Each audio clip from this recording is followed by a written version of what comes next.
Hi, and welcome to another session of grammar and its usage. I shall be handling this class with Dr. Sunny Togalat, and my area of focus will be on Module 1 and Module 4. So before we move on to the topic, let me brief you certain aspects of grammar and certain tips and tricks that will help you learn grammar better. First and foremost, children, you must understand that there is no shortcut to success. Okay, so whatever you do it through, or you reap your success through hard work, perseverance, and that's it. That's the only mantra that I can tell you. And when it comes to grammar, practice, practice, practice. That's the magic word. Those are the magic words. Practice, practice, practice. All right.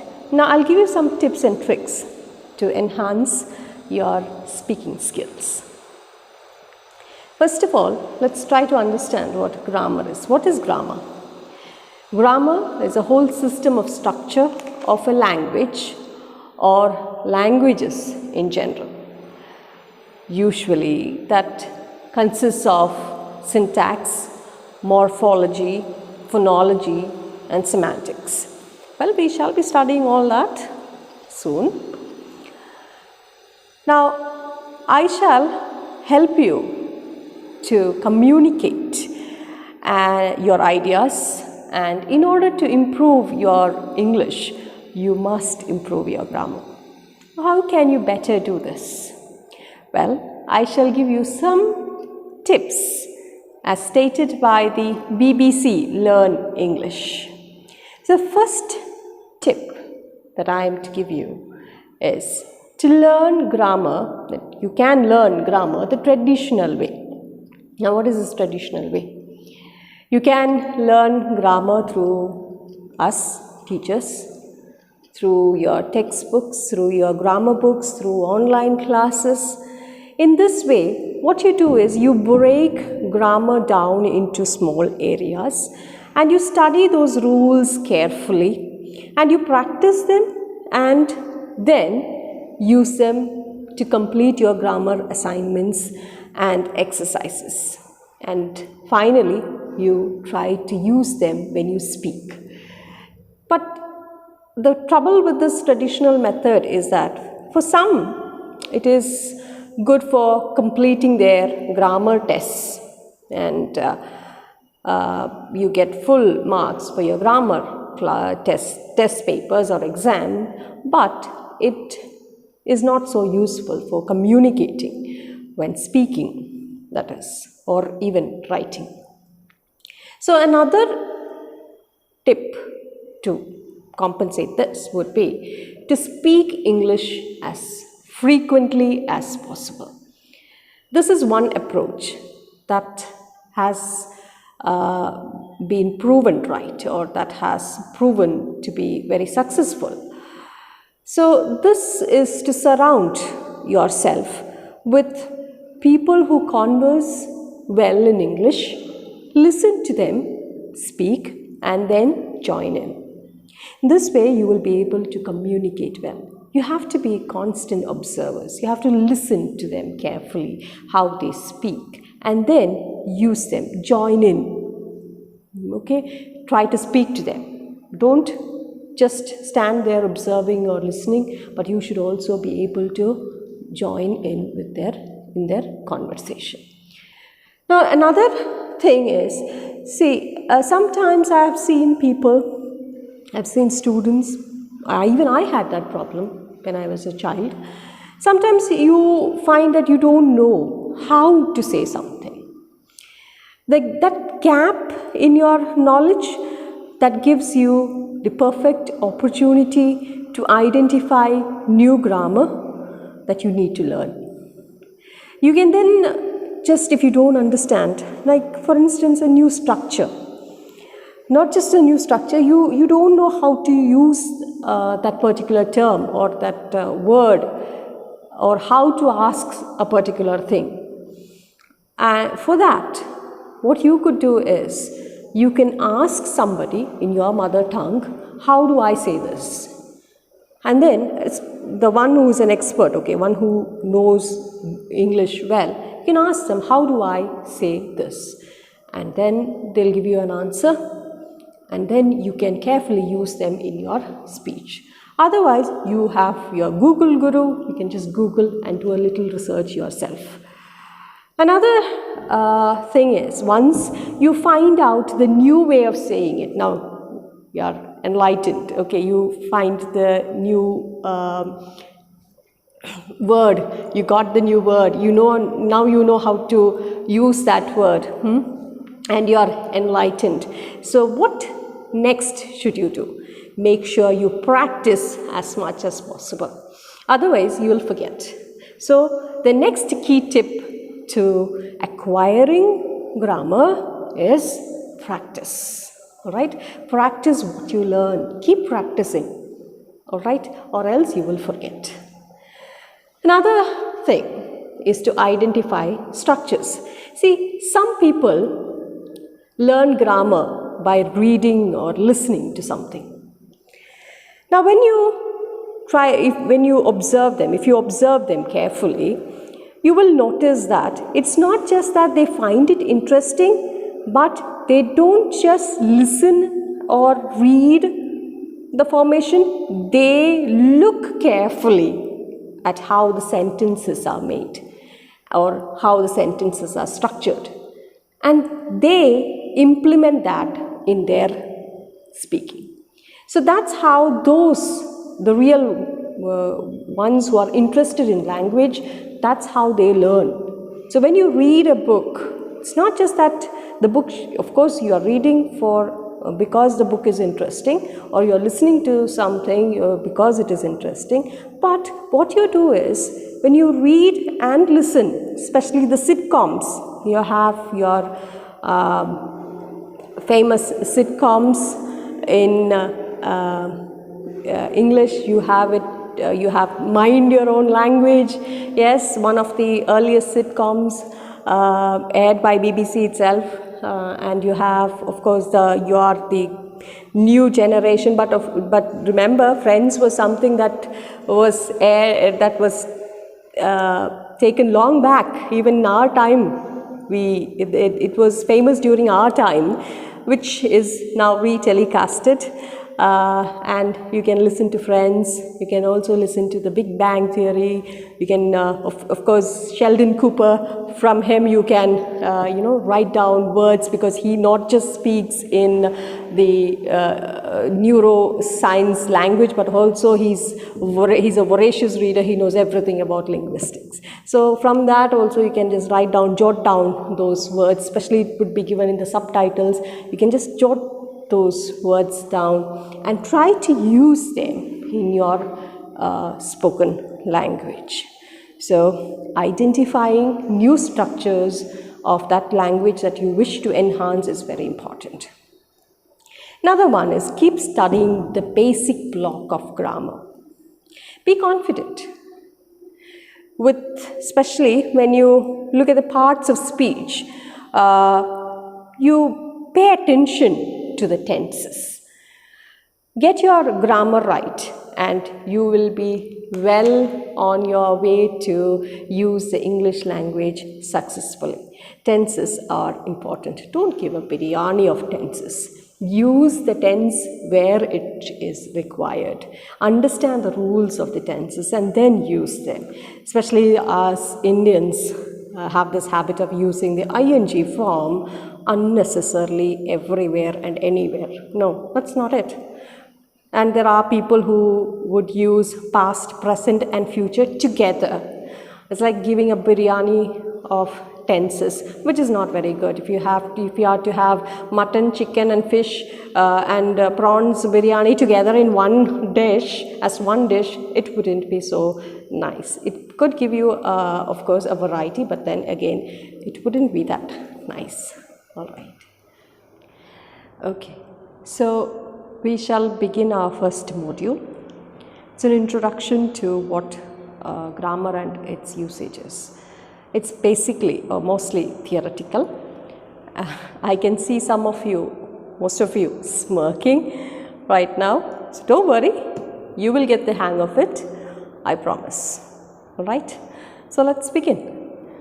In modern grammar, words are classified into different classes or categories on their basis of form and function. Form and function. And also their phonological, morphological,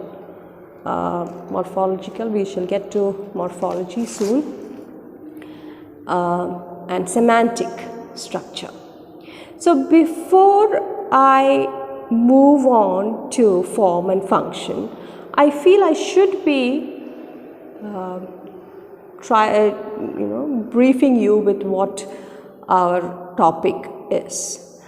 Our topic is to do with a part of linguistics and a branch of linguistics, morphology, but not completely, because we will take up morphology and of course you will be studying in detail language and linguistics next year, in the final year. So, but you should have an understanding of linguistics first, and then we shall move on to form and function.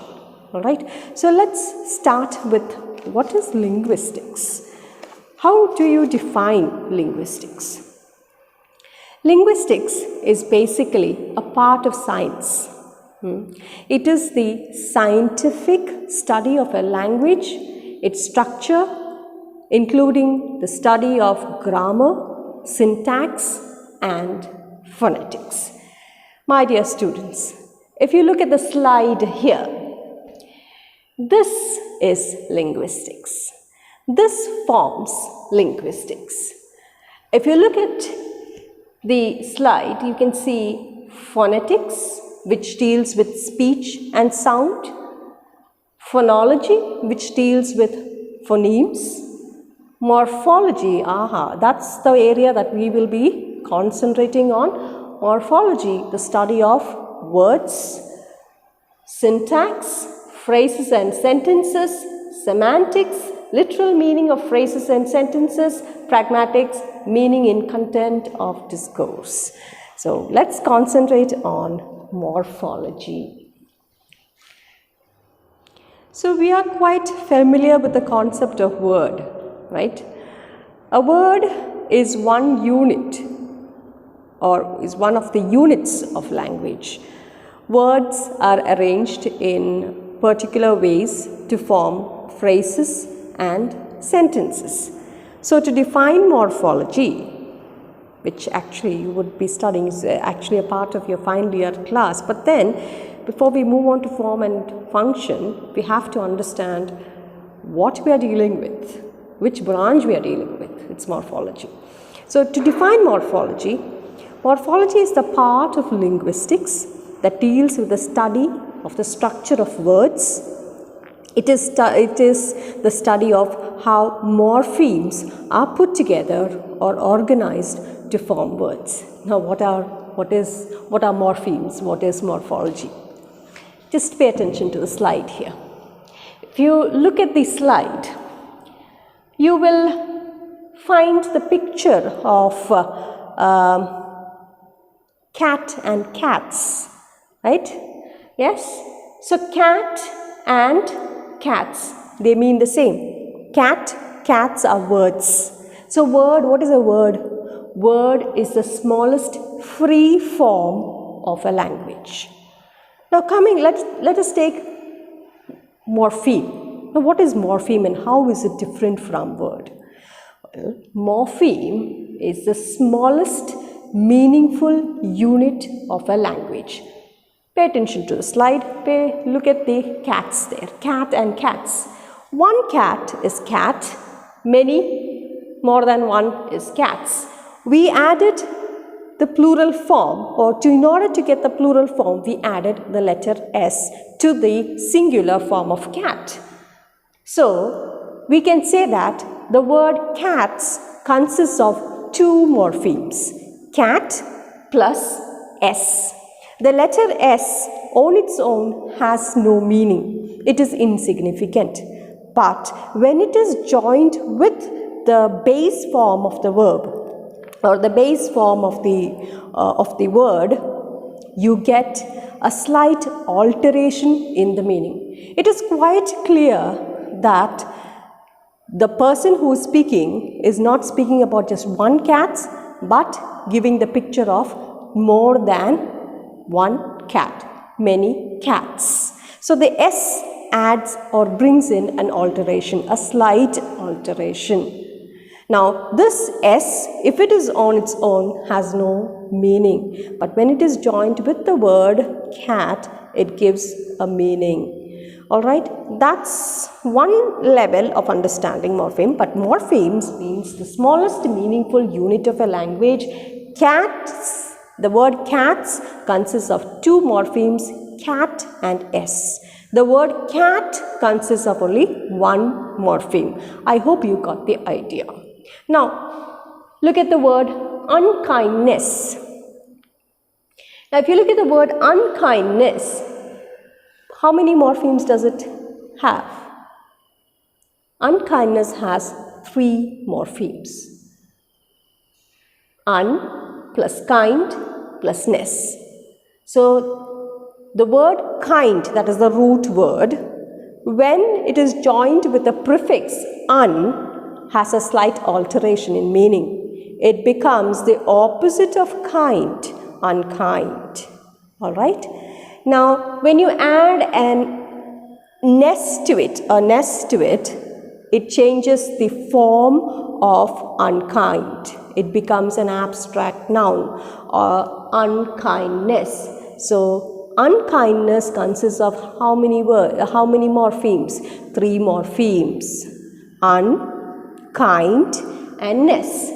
Now, can you divide kind? If you take kind as it is, can you divide kind? No, it does not give you any meaning at all. Literally, it would mean it wouldn't give you any meaning if you try to divide kind. So you cannot divide kind. Kind is the root form or the root word. All right, and you add another morpheme or a suffix or a prefix to it, and you get another word. So morphemes helps us build vocabulary. All right. Now, take the next word, rewrite. Rewrite consists of 2 morphemes, re and write. Write is the base form. When you add a prefix, it becomes rewrite. Right? 2 morphemes. Take the next one, unfaithful. How many morphemes? 3 morphemes. Un plus faith plus full. The prefix un and the suffix full with the base form of the word faith gives you unfaithful, 3 morphemes. Then let's take the next one, dehumanization. D, how many morphemes? 4 morphemes. D plus human plus ice plus Asian.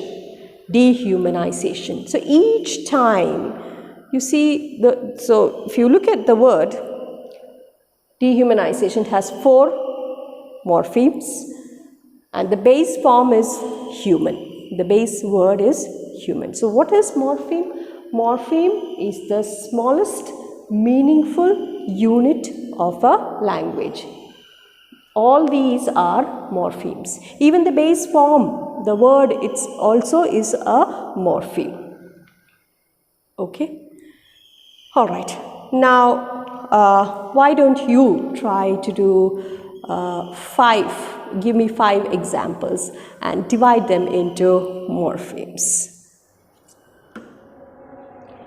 So, each one has a meaning, right? When they join together, it has a meaning. It makes a word, all right? And each of them, this is the smallest unit. A morpheme is the smallest meaningful unit of a language. When it is used along with a word, it alters the meaning, it changes the structure, right? and this is called, the study of morphemes is known as morphology, and it is a part of linguistics. Now let me come to the topic. The topic that we will be dealing with is form and functions. Now if you look at the slide here, I have differentiated form and function. Now first let me tell you or brief you about what form class is. Form class or forms have a distinct meaning of their own, and therefore they are semantically significant. For example, classroom, trees, college, students, teachers, clever, brilliant. These words have a meaning of its own. They are semantically significant, meaningful. All right, they are meaningful words. So they form the set of form class words. So they are also known as full words. They are also called content words, lexical words. They are known under various names, and they are called full words, content words, lexical words. Now the examples would be nouns, verbs, adjectives, adverbs. All these fall into this category. All right. Now, but if you look at function class on the other hand, they are relatively low in meaning content. That means semantically they are not very significant. I wouldn't say that they don't have meaning at all. They are relatively low in meaning. They function as grammatical links. They are used for grammar purpose. Example A, the, of, on, am, in, on, are, was, were. All these belong to function class words. They are also known as empty words, structure words, or functors, F-U-N-C-T-O-R-S. And who all comes under this group? Articles, demonstratives, prepositions, auxiliaries, conjunctions, etc. Alright, so what is the first one? First difference, the form class, they have a distinct meaning and are semantically important. Example, nouns, verbs, adverbs, adjectives. For instance, tree, beautiful, clever. Nitya is a clever girl. Smeo is a brilliant boy. Now, Smeo, brilliant, boy, they form class words. Is and a becomes function class words. Clear? Alright, shall we move on to the next one? The next distinction is that, okay, they are also called full words, lexical words, or content words, and function class, they are called empty words, structure words, or functions. Actually, I went wrong, that is functors. Okay. Now, the next one is they are open set. Now, why do you call them open set? Why do you say that they are open set of words?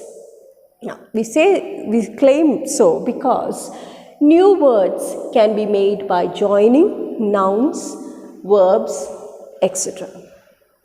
For example, when you join two nouns, sun and flower, you get sunflower.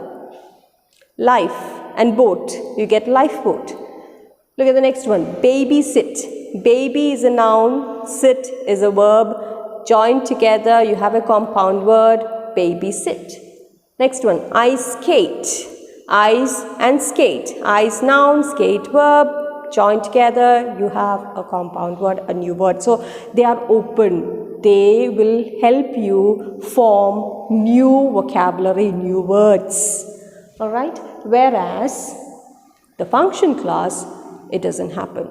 They don't do so. They are closed set. They are called closed set because no new words can be created from articles and demonstratives. Okay? All right. Next distinction is that the frequency of occurrence is more. We use words to communicate, and those words that have a meaning form the larger part of the sentence.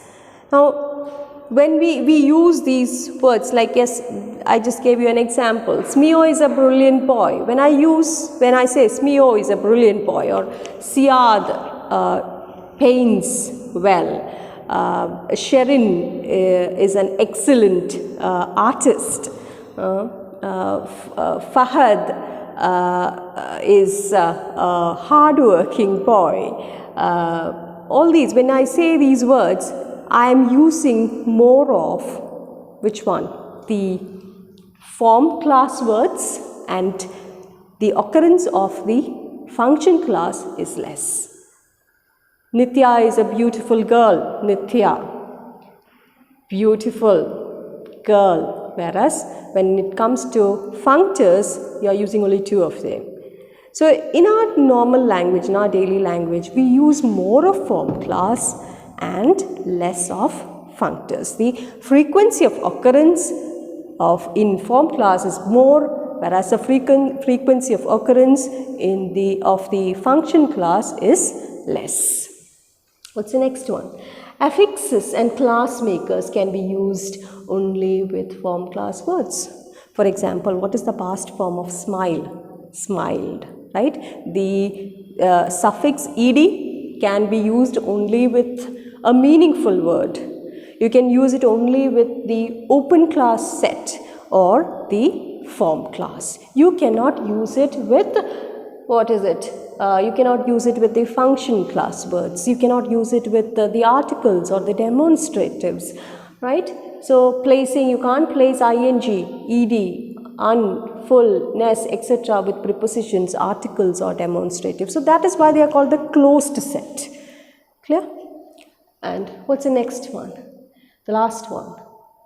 It can be translated. I wouldn't say that function class cannot be translated, but they don't have a piecemeal translation. But the form class words, if you look at the form class words, they can be translated. They have a piecemeal translation. For example, tea. What do you say tea in Malayalam? Chaya. Coffee. Kapi. Good. Nalladu. Courage. Dhairyam. Right? So it has a piecemeal translation. Whereas when you come to the function class words, they cannot be translated like the form class words. They cannot be given a piecemeal translation. So we have completed form and function class. One topic is over. The next topic is time and tenses. So we'll begin with the time and tenses. See, tenses always have a time, and time meaning is very clear. It's always clear, which means that we can understand the time of the action depending on the tense that we use. I'll give you some clear examples. If you look at the board here, look at the first example. He went home after class. That clearly suggests that the action has taken place in the past. He went home. The tense that you have used is past. So it clearly indicates the time. He went home after class, past tense. So time is clear. If you look at the next one, that is the present tense. The children are viewing this video. The children are viewing this video. Are viewing. It clearly indicates present tense. Present continuous tense. You're viewing right now. You will continue till the video is over. So it clearly indicates the time. It is day. Clarity is there, right? The time is clearly indicated by the auxiliary is. It is day. So here we are talking about the present tense. Correct? Now let's move on to the next one, that is the future tense. The store won't be open yet. It's a lockdown. So the store or stores won't be open yet. The word yet suggests that it is not, I don't think it is going to be open today. Perhaps it might open tomorrow in future, or maybe 2 days later, or perhaps after the lockdown is over. Okay, so the stores won't be open yet. Are you going to see the movie with us tonight? So again, it's like asking a person. You haven't gone to the movie as yet. Are you going to see the movie with us tonight? So in future tense, you use modals shall and will, or the phrase be going to indicate future tense. So it's very clear. So when we use them, clearly we are talking of the future. Right? Using the modals, using the phrases. When we use them clearly, we indicate what or which tense it belongs to, or indicates clearly the time of action. Whether it is in the past, whether it is in the present, whether it is in the future. But sometimes present tenses can also have a future meaning, especially present continuous tense. Example, what time are you leaving this afternoon? My plane, now what time are you leaving this afternoon? Are you leaving? Are leaving. It is present continuous, but that action has not taken place yet. It denotes future. The time is future. So we use present tense also to indicate a future meaning, a future time. Another one with simple present tense. My plane arrives tomorrow evening. My plane arrives tomorrow evening. Arrives tomorrow evening. See, tomorrow evening clearly indicates that it's not happening right now. It will happen only tomorrow. That is the future. But we have used simple present tense. Or the video starts soon. She is going on a trip next week. All these indicates a future meaning, but can be in the present tense, either in the present continuous or the simple present tense. So sometimes present tenses, though it is indicated in the present form, it may mean future. And also the past tense also has the same effect. The past tenses also have a present meaning.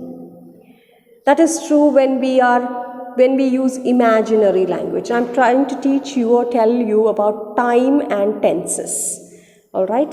We will move on to tenses later in the next module, but here I'm trying to teach you the connection between time, understanding time and the tenses.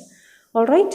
So, as I told you earlier, the present tense can also suggest future happening. I'm not saying future tense. Future happening, future meaning. And likewise, the past tense also can have a present meaning. That is, especially when you are not talking about facts, but you are talking about something imaginary.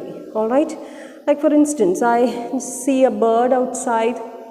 I may be under pressure, I'm not free, I don't have any freedom.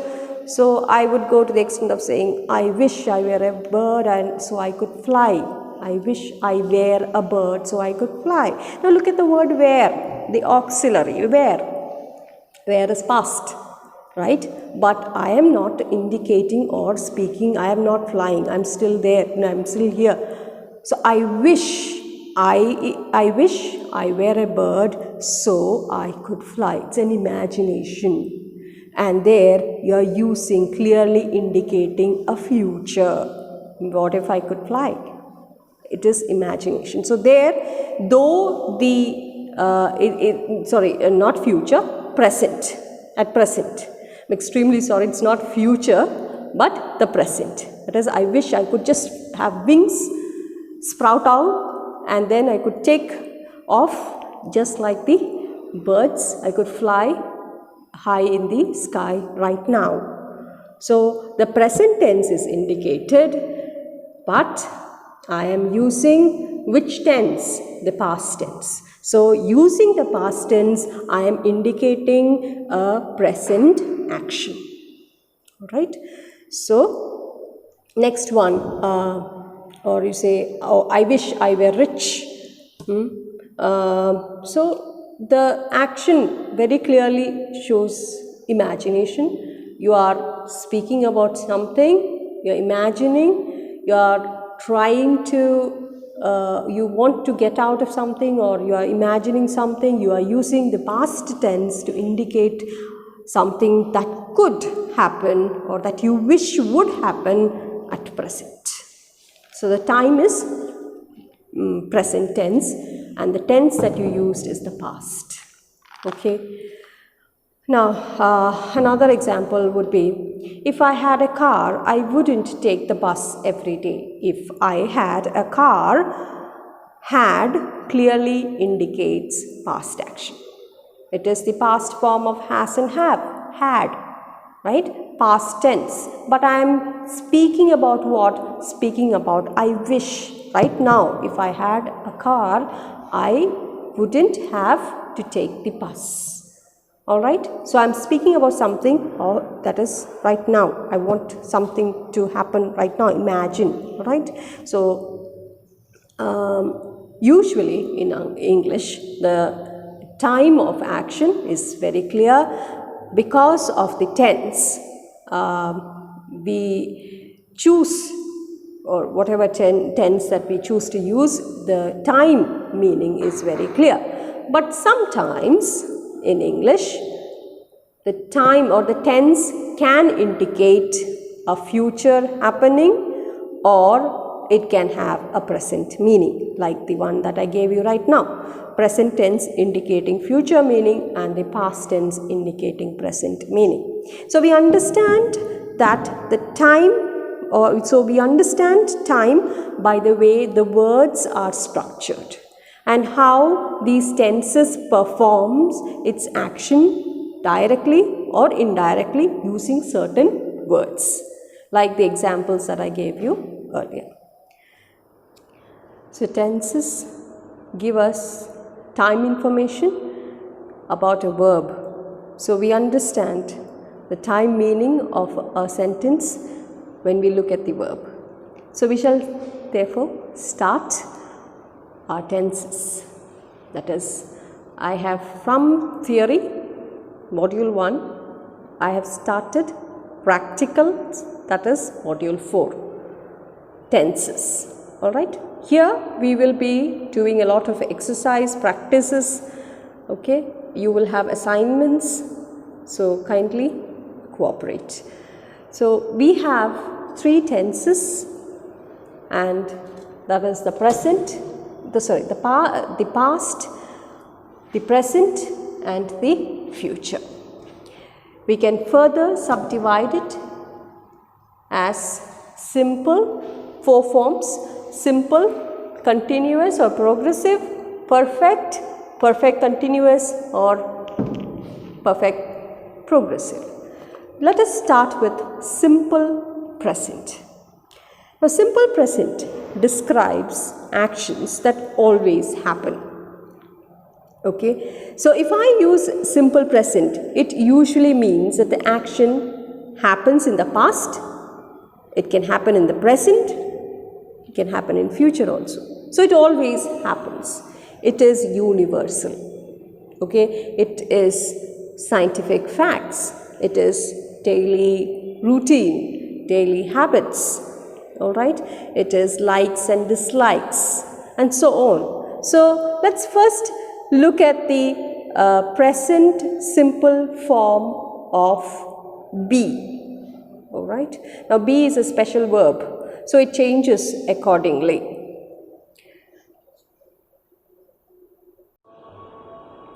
So let's take an example here. Let's start with the simple form of be.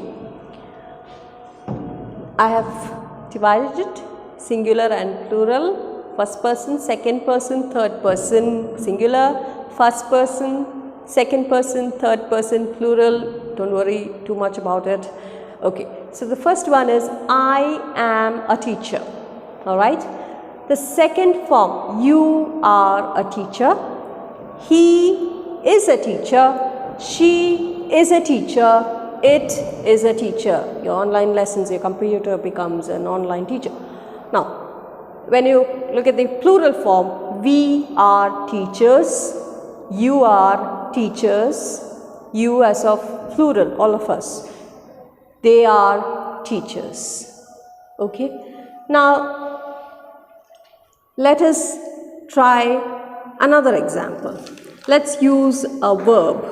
Let's use the verb read. Now, look at the example with read.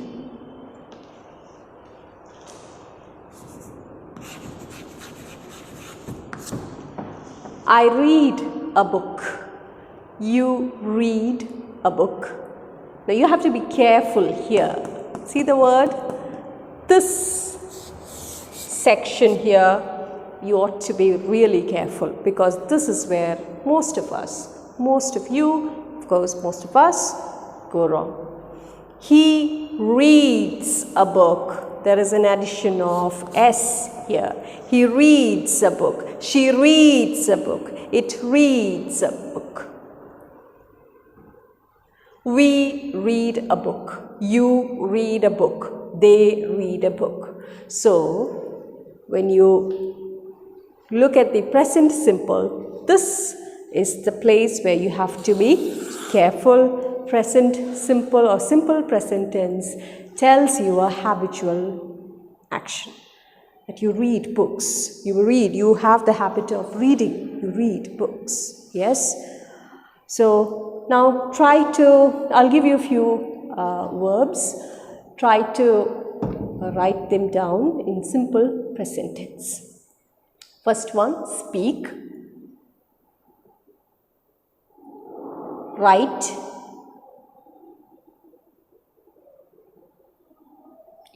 sing, dance,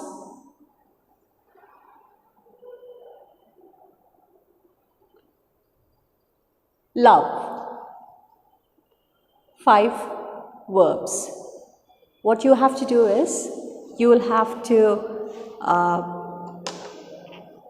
write them in simple present tense and be ready when we come to the discussion class.